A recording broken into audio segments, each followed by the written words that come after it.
Who here has a grand design for their life? Maybe it's to go to school, get a new job, become a professional athlete, something that right now may seem unachievable or impossible. Well, I'm here today atop beautiful mare from Rafter 6 Ranch, Pearl, at the Calgary Stampede, the greatest outdoor show on earth, to tell you that guess what? It is possible. And you know how I know?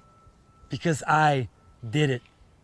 My name is Filipe Masetti Charlas, and I am the youngest person and one of only 3 people in the entire world to cross the Americas on horseback.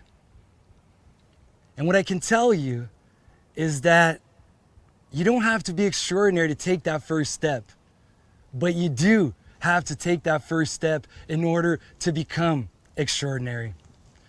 I'm a 3rd-generation cowboy born in a very small town in the interior of Brazil.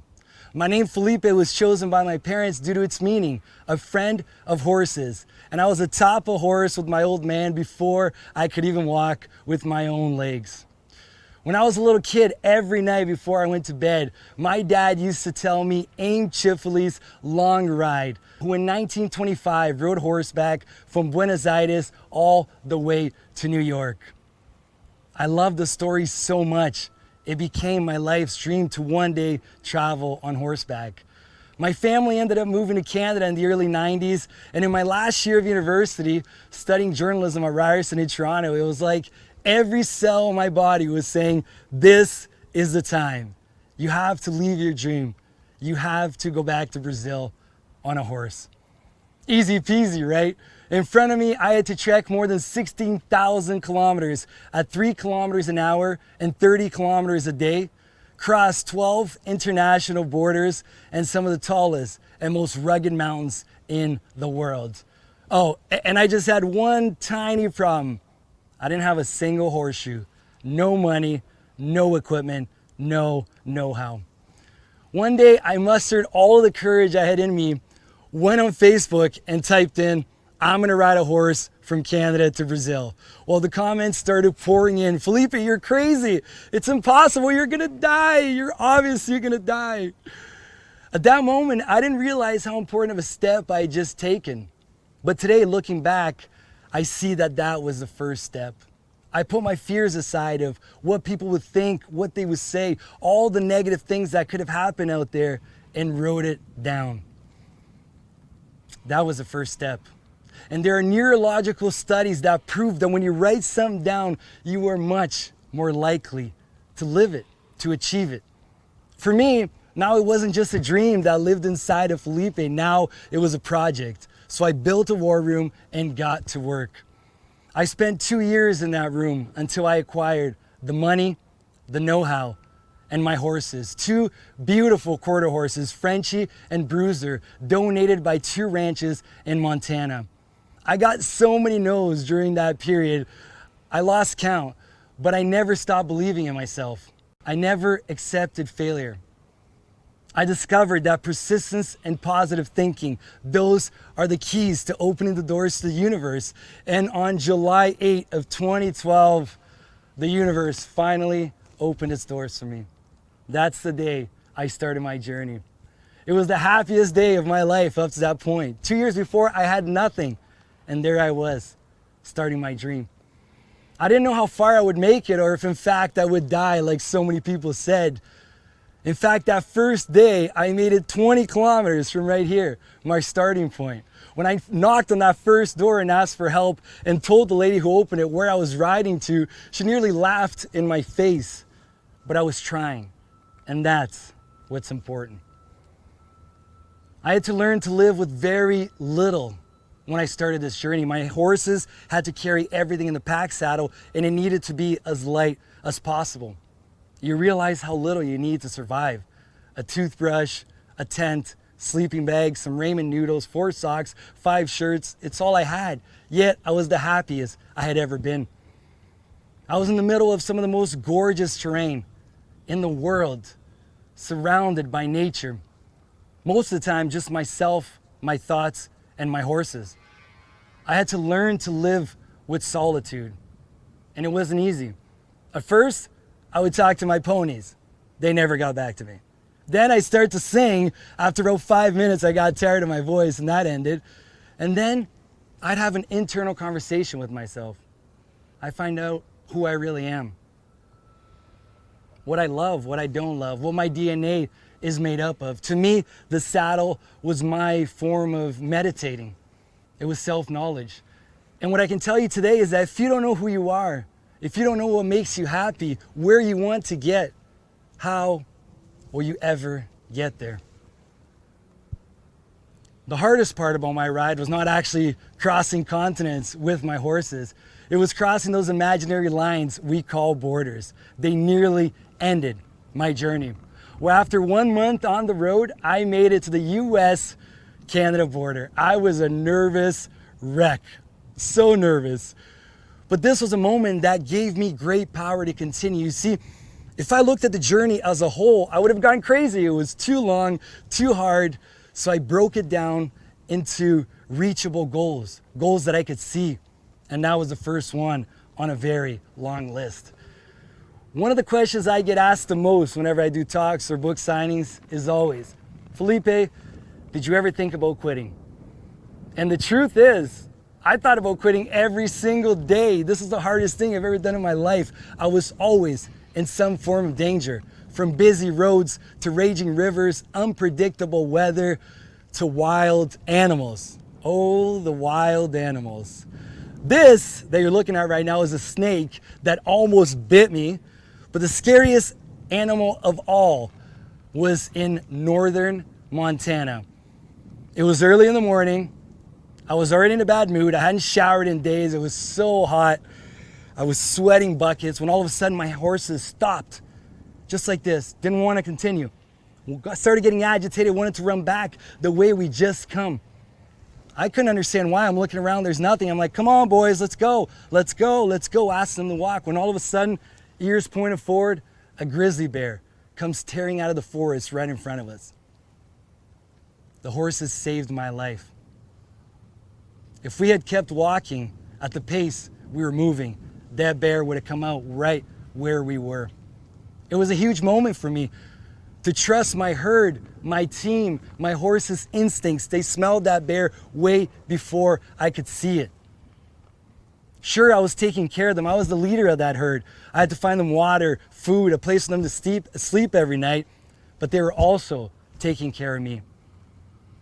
And let me tell you this, in your life, whatever path you choose to take, you must work in a team. It's the only way you will find success in your life. And most importantly, listen to that team. And this ride, it gave me a newfound hope in humanity. Every 30 kilometers, I had to knock on someone's door and ask for help. And I was never denied help. Every 30 kilometers. Well, in Central America, I knocked on the door of a small shack the size of a garage here in North America. And a lot of times in our society, we tend to measure wealth with material things. The more things you have, the richer you are. Well, what I discovered is that what really matters in life are the things you can't buy. That family had a kingdom of wealth. I was the poor person coming into their house with so many things, my iPhone, 2 cameras, GoPros, saddle, pack saddle, the horses. But they had the love of their family. They had a warm meal to eat that night. They had time to spend with that family, and they butchered the only chicken they had that night to feed me. And those are stories that changed me as a person, the solidarity of humanity, how kind people can be. I'll never forget that family. I was given so many presents on my journey by these kind individuals, from a Mustang named Dude who accompanied me all the way to Brazil with Frenchie and Bruiser, and a sword that had belonged to a Mexican family for over 100 years. But the craziest gift of them all came in Craig, Colorado. I was staying at a very nice fella's home. His name was Peter Lisker, and I stayed there for 3 days. He treated me very well. And before I left his house, he said, Filipe, I'm gonna ask you something really weird. It's very weird, but I have to ask you, will you take my sister with you on this ride? He went on to explain to me that his sister had passed away just a few months earlier. She was a horse lover. She was an adventurer. And he said, if she was alive today, there's no way we could have held her in the house. She would have gone with you. And I feel like destiny, fate, the universe brought you to my doorstep to take Naomi on one last ride. And I also believe in destiny and fate, so I put her in the pack saddle and headed south. A few weeks later, I got to a small town called Cuba, New Mexico. I got there super late. I was tired. I left the panniers, the boxes from the pack saddle, in the corral with the horses. Put up my tent, went to sleep. Woke up in the morning. When I unzipped my tent and look out, Frenchie, who was like a kid that only did bad things, had knocked over the panniers. The ashes had fallen out, and now he was eating Naomi's ashes. Run over there, jump over the fence, get Frenchie off the ashes, put them back in the panniers, say a prayer. Well, 7 months later, we're in southern Mexico, and we have a terrible accident. Frenchie was hit by a truck. Usually when a horse is hit by a vehicle, it either dies right away or you have to put it down because it breaks something and they're too heavy to put a cast on them. Miraculously, Frenchie survived. And I started to feel like, you know, it wasn't just faith to bring Naomi on one last ride, but bring her out there with me as a guardian angel. I'm sure of it. She kept us safe. There was moments where I thought I was going to die, where I thought the horses were going to die. And somehow, some way, we came out the other side. And I truly believe she was a greater force keeping us safe. Through my ride, I learned that strategic planning is the difference between failure and success. But what I also found out is that things don't go the way you planned all the time. So you have to be ready to throw it all out the window and draw up a new plan. Well, in Central America, that happened. The borders were so corrupt, so hard to cross, so much bureaucracy. I had to cross many borders illegally. And in order not to die, I had to befriend some of the most powerful drug lords in Central America. To get from Guatemala to Honduras, it was one of the worst rides of the entire journey.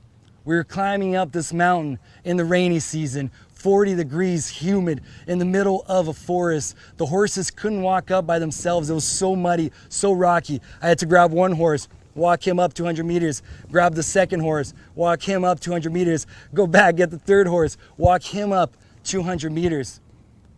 I wanted to cry. I wanted to disappear. I wanted to call my mom. And the worst part is that at the top of that mountain, there was a drug lord waiting for me. And in Central America, I went on to see 2 people shot dead right on the side of the road. I witnessed a man trying to kill his wife with 5 gunshots right outside of my window. I didn't know if he had killed her. I didn't know if he was going to kill me next. I was the only person staying in their home. Why am I telling you this? It's because your dream will turn into a nightmare at some point. It's not a bed of roses. This is the hardest thing you will ever do in your life. But do you want it, or do you kind of want it? When that horse throws you on the ground, you pick yourself up, you dust yourself off, and you get back on. That's the cowboy way. Because quitting is never an option. Well, after 7 pairs of boots, more than 300 horseshoes, and 803 days sleeping in that stinky tent, with Frenchie, Bruiser, and Dude, my kids, my children, the true heroes of this journey, we rode into the largest rodeo in Latin America, Barretos. It was a moment of deja vu for me. I had lived that moment so many times inside of me. When the bullets were flying, when I was crying, when I was hurt, I would take myself there. And I imagine it so much. The universe conspired in my favor. I entered that stadium with 40,000 people on their feet chanting my name with those beautiful horses. What everyone said was impossible. 2 years early, we proved it wasn't. A helicopter hovering over us, my family there with me. It was the greatest moment of my life. I continued with those horses to my family's ranch, retired my kids, and spread Naomi's ashes in their pasture. And that's when my life fell apart. Depression, anxiety, reoccurring nightmares. It was the hardest moment of my life. Living a life that was much more less extreme than what I had gotten used to rocked me. So after a year, I had to get back on the road. I saddled 2 new horses and left Barretos, headed for Ushuaia, Argentina. This ride was like purgatory as I crossed 7 months in Patagonia, temperatures of -16, snow, a lot of snow, and winds of 120 kilometers an hour. But at the end of all that suffering, I was given the greatest present I could have ever asked for from the universe. At the house of a kind Argentinian family, like many who had hosted me before, I met Clara, the love of my life, my soulmate. I met someone who would go with me on these adventures. I made it to Ushuaia alive, and with Clara by my side, we tackled the final portion of this transcontinental journey, Alaska back here to the Calgary Stampede. I left Calgary in 2012, an unknown cowboy from a parking lot right by here, where I returned 8 years later, July 3rd of 2020, the Grand Marshal. I was white-hatted by the mayor, which is like getting the keys to the city. And most importantly, I asked the love of my life to marry me. Luck doesn't exist. If that kid hadn't had the courage to write it down, to take the first step, I would not be here today telling you my story. I would have cheated my destiny. What I learned from my long ride is that life is not easy for anyone. We all have fears, limitations, and problems. But when you focus on saddling your horse and riding 30 kilometers a day, you can cross continents. It's not one giant step, it's millions of small hoof prints. So take the time to learn about who you are and what makes you happy. Have the courage to take the first step and the humility to ask for help and accept it. And finally, believe in yourself. I know it's not easy, but if you don't believe, no one else will. Now get on that horse and ride off into the unknown, because life is way too beautiful and way too short to stand still.